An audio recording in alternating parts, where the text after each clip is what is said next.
Assalamualaikum warahmatullahi wabarakatuh. Apa kabar anak-anak ibu sekalian? Alhamdulillah kita masih diberi kesehatan sehingga kita masih bisa mengikuti pembelajaran pada hari ini. Baiklah anak-anak ibu sekalian, sebelum kita memulai pembelajaran kita hari ini, marilah bersama-sama kita berdoa. A'udzubillahi minasyaitonirrajim. Bismillahirrahmanirrahim. Raditu billahi rabbah wa bil islami dinah wa bil muhammadin nabiyya wa rasulah. Rabbil zidni ilman warzuqni fahma. Amin. Baiklah anak-anak ibu, pada hari ini kita akan mempelajari mengenai beriman kepada Allah. Baik, anak-anak sekalian, pada hari ini Ibu mengharapkan dari pembelajaran kita memahami sebelum kita mempelajari mengenai beriman kepada Allah. Dalam pembelajaran ini, Ibu mengharapkan kepada anak-anak sekalian agar dapat memahami makna Asmaul Husna, Al-Basir, Al-Adir, dan Al-Azim, dan memahami makna iman kepada Rasul Allah Subhanahu wa Ta'ala. Secara bahasa, iman berarti membenarkan atau tasdik, sementara menurut istilah adalah mengucapkan dengan lisan, membenarkan dalam hati, dan mengamalkan dalam perbuatannya. Mengenal Allah melalui alam semesta. Adanya langit, bintang, bulan, matahari, dan bumi pasti ada yang menciptakan. Begitu juga tumbuh-tumbuhan dan hewan. Semua itu ada karena ada yang menciptakan. Adapun yang menciptakan adalah Allah Subhanahu wa Ta'ala. Percaya kepada Allah termasuk rukun iman yang pertama.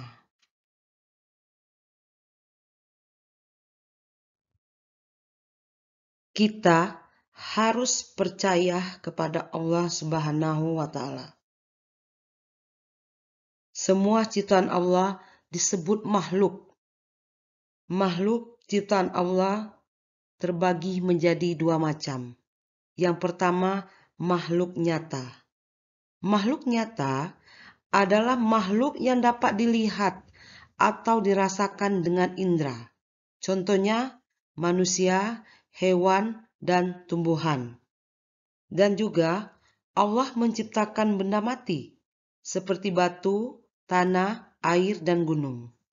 Contoh ciptaan nyata yang tidak dapat dilihat tetapi dapat dirasakan, yaitu angin atau udara. Kemudian yang kedua yaitu makhluk gaib. Makhluk gaib adalah makhluk ciptaan Allah yang tidak dapat dilihat, di antaranya malaikat, jin, dan setan. Kita harus percaya bahwa Allah Subhanahu wa Ta'ala menguasai segala sesuatu, dan kita harus percaya bahwa Allah Subhanahu wa Ta'ala Maha Kuasa. Allah Subhanahu wa Ta'ala tidak memiliki kekurangan sebagaimana makhluknya. Ketika mengamati ciptaan Allah Subhanahu wa Ta'ala, sebaiknya menyebut nama Allah, di antaranya membaca bacaan hamdalah yang berbunyi apa anak-anak? Alhamdulillahirabbil alamin. Tadi sudah kita pelajari mengenai makhluk-makhluk ciptaan Allah.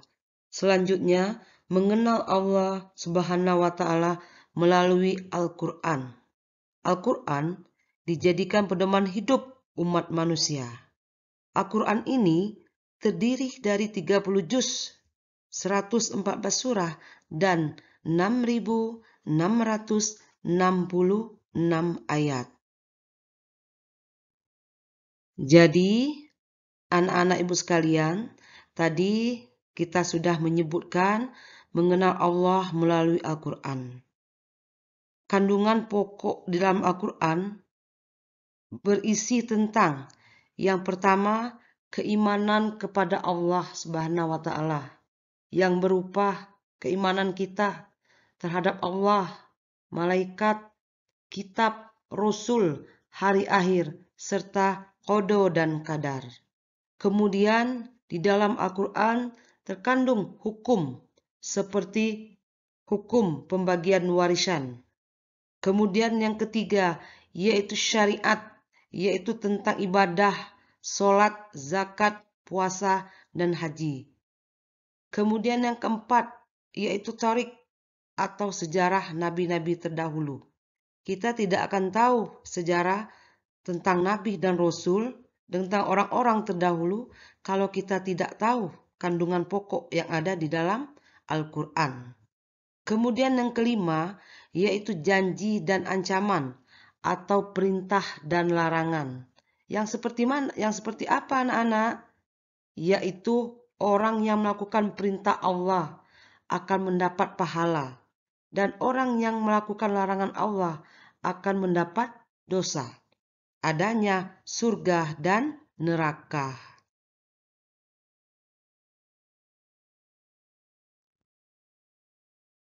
Tadi kita sudah pelajari mengenal Allah melalui Al-Quran. Selanjutnya mengenal Allah melalui Asmaul Husna. Asmaul Husna adalah nama-nama Allah yang baik dan indah. Dan Asmaul Husna ini berjumlah 99. Akan tetapi, untuk materi kita hari ini, kita mempelajari 3. Yang pertama yaitu Al-Basir. Al-Basir yang berarti yang maha melihat.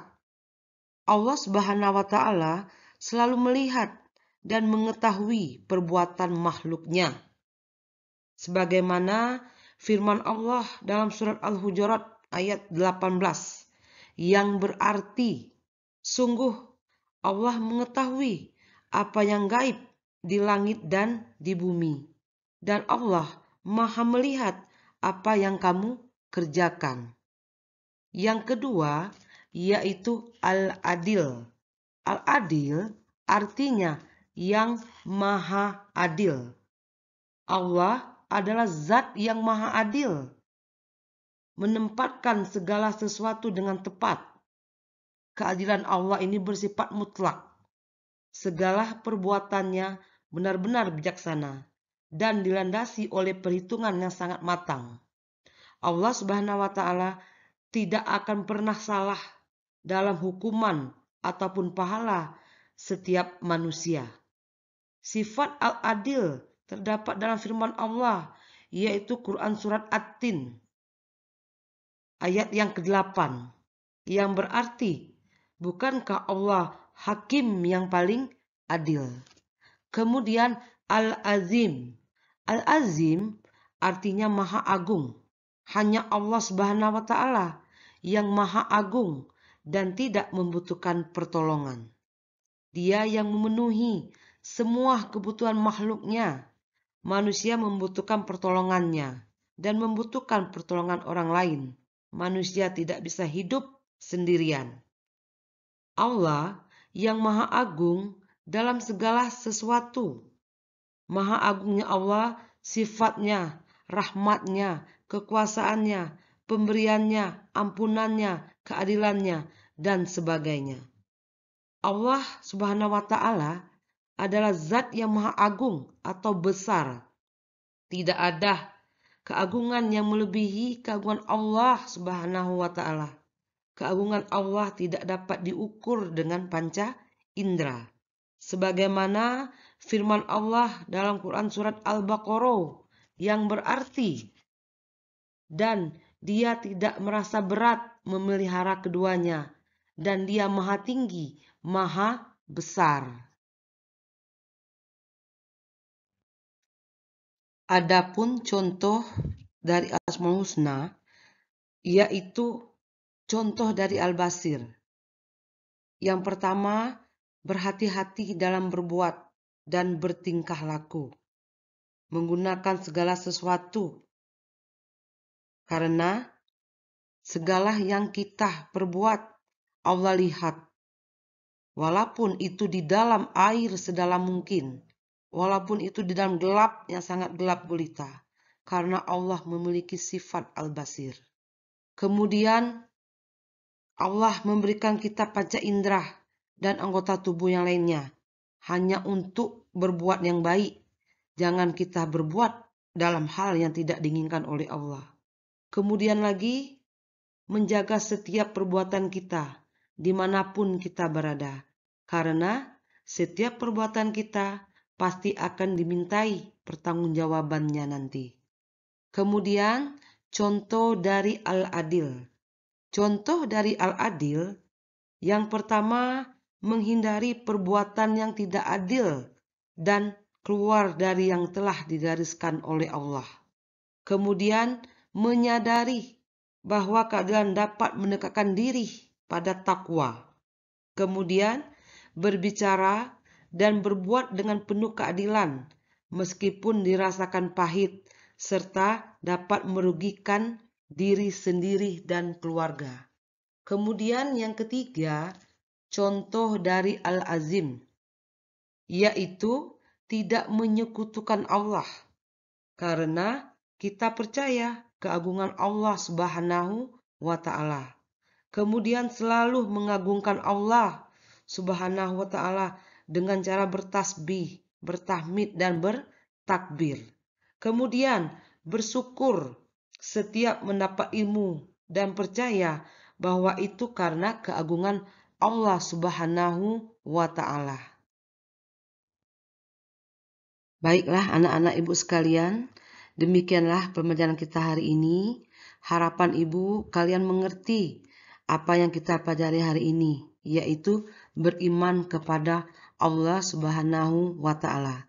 Tadi sudah ibu berikan penjelasan, kita beriman kepada Allah bisa kita lihat dari makhluk ciptaannya, kemudian kandungan yang ada di dalam Al-Quran, dan Asmaul Husna atau nama-nama Allah yang baik dan indah. Sebelum kita tutup pembelajaran kita hari ini, marilah bersama-sama kita membaca doa. A'udzu billahi minasyaitonir rajim. Bismillahirrahmanirrahim. Wal 'ashr innal insana lafil khusr illalladzina amanu wa 'amilus sholihati wa tawasaw bil haqq wa tawasaw bil sabr. Shadaqallahul azim. Ibu akhiri, Assalamualaikum warahmatullahi wabarakatuh.